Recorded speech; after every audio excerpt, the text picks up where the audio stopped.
pagdudok na investigasyon. Tungod kay na tungod lang sa isa ka pagduda na puno asit sa atong nga army, ilang at kidesisyonan nga padyod. Wala sila sang katungod nga magpatay o kung magtundok sa tunang na kinabuhi sa atong kauturan dito sa kaungguhan. So dapat natin sagot nga kung minahon ang ilang pagpanghalit ilabi na gid dere sa ikalong sa Northern Negros Front. Nasa subong padayon pa ang ilang pagpamatay sa mga inosenteng sibilyan.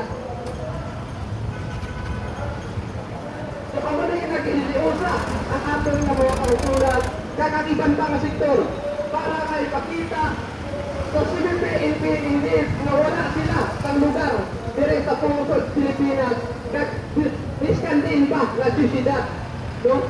So ari kami diri subong para aton nga pakita kung ano ang patuod-tuod nga solusyon. Ang patuod-tuod nga solusyon amo ang pag-upot sa aton paggobyerno.